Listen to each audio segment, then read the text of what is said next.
second, we'll get there. Just try again. Still too quiet? It's fine.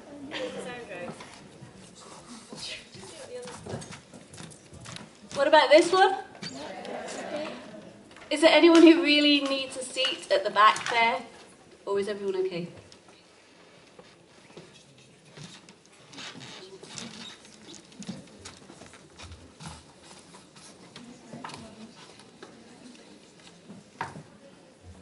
Okay, good evening and welcome to our Women Undecided debate here in Southleaf Parish Halls. Can you all still hear me okay, or do I need that a bit closer?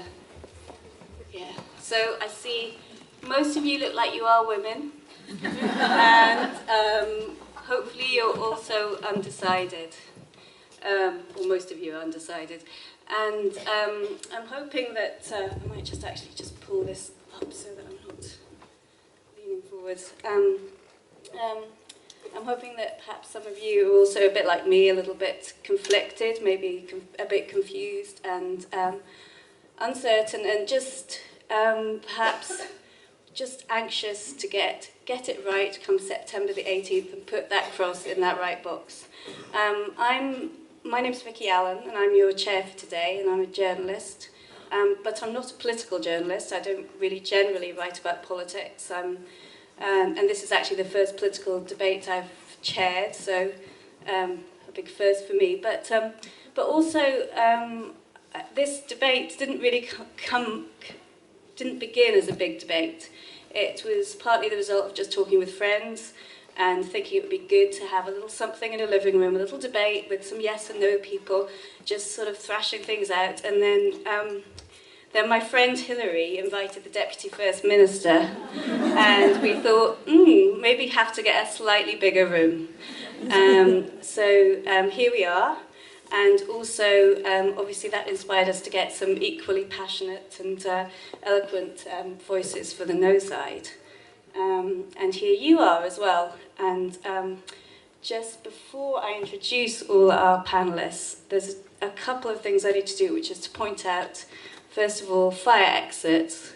There's only one, if anything should go terribly wrong, and it's out there, the main entrance, which you all came in. And toilets, there's quite a few around. There's some back there to the left, and some along the corridor just there. And now, well, to introduce the panellists, of course, there's the Deputy First Minister, Nicola Sturgeon, who obviously is one of the strong and big voices of the Yes campaign.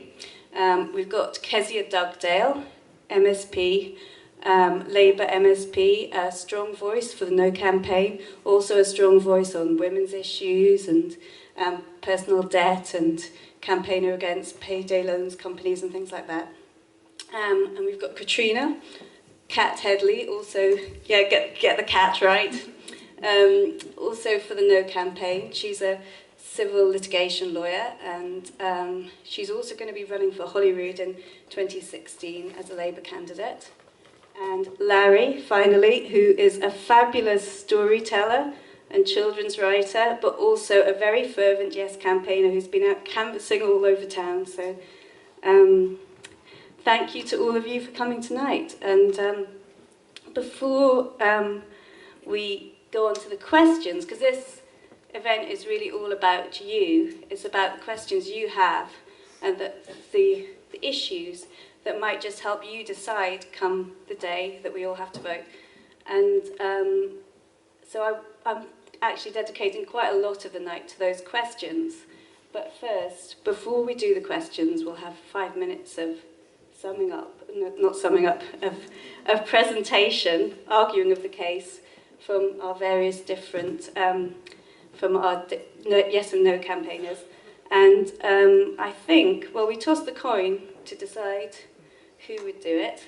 And I think, did we end up with, it was Nicola first. So the Deputy First Minister, Nicola Sturgeon, to tell us a bit about why she said yes.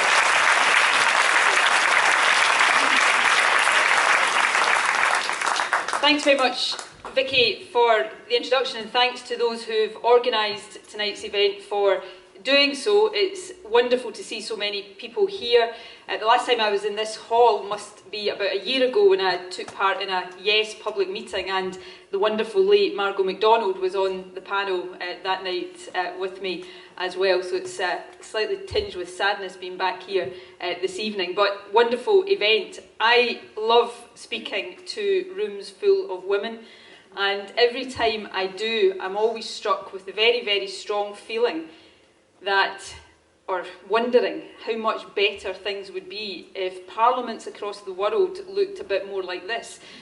The world would be a very different, and I have to say, a much, much better place.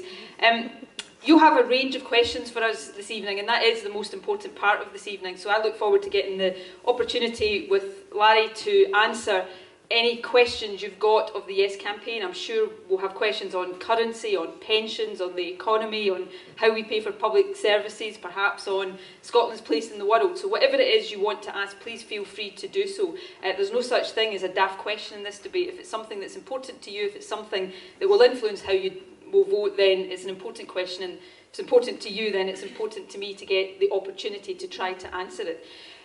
I'm not here tonight to try to persuade you that independence is some kind of magic wand, that we become independent and the morning after we wake up and find that all of Scotland's problems have disappeared, all of our challenges have gone, and the streets are paved with gold and everything is hunky-dory. That's not what I'm seeking to persuade you of. Anybody who does seek to persuade you of that should be treated pretty dismissively. I am here tonight to seek to persuade you that independence is a massive opportunity, a once-in-a-lifetime opportunity to put ourselves, and by that I mean all of us who live here in Scotland, who work in Scotland, who run businesses here, who raise our families here, to put us in charge of the decisions about how our substantial resources as a country are spent, to put us in charge of the decisions that determine and shape what kind of country we are now and in the future.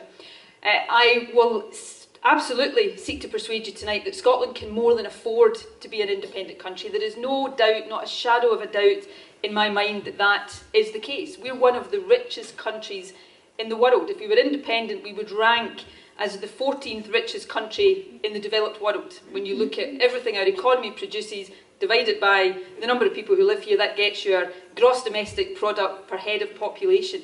That wealth is based on a very strong and diverse economy. We're very lucky to have oil as a country, but it's not all we've got. We do incredibly well in food and drink, in tourism, in advanced manufacturing, in life sciences, and renewable energy. We've got a strong and diverse economy.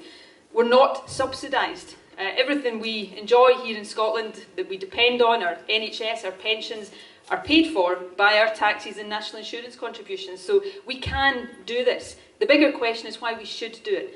And in my view, we should do it to ensure that it is those of us who live here that take the decisions that shape our country, that those big decisions are not taken by politicians hundreds of miles away in Westminster, very often politicians that we in Scotland haven't voted for, that are in government in spite of how we vote in Scotland, not because of how we vote. Being independent gives us the chance to determine how our resources are spent.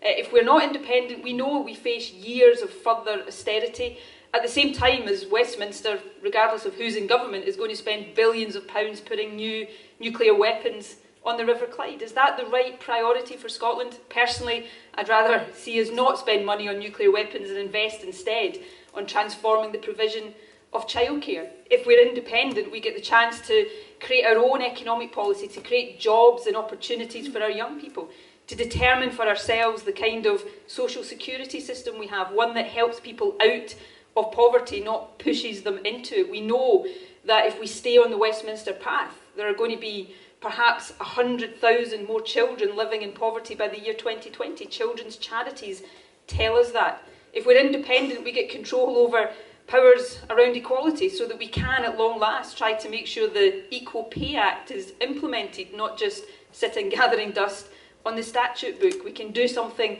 about women's representation on public and private boards. These are the opportunities that open up with independence. It won't always be easy. We'll have our ups and downs as a country, and as I said earlier, it is not some kind of magic wand, but it is a massive opportunity to put ourselves in charge of our own future. That was me timing myself because I have a tendency to go on a bit longer than I'm supposed to. So that is my case in a nutshell. I know that when people go into the polling station thinking of voting yes or planning to vote yes, I know that for most people it might be a bit scary, it might be a bit uncertain. What big decision do any of us ever take in our own lives where that's not the case? But we take these decisions because deep down inside we know they're the right things to do, and we know we might regret it for the rest of our lives if we don't. We've got a massive opportunity to shape the future of the country we live in now, but perhaps more importantly, to make sure we leave a better country for our children, our grandchildren, and for generations to come. That's the prize that is on offer 4 weeks tomorrow, and I hope we take it. Thank you very much.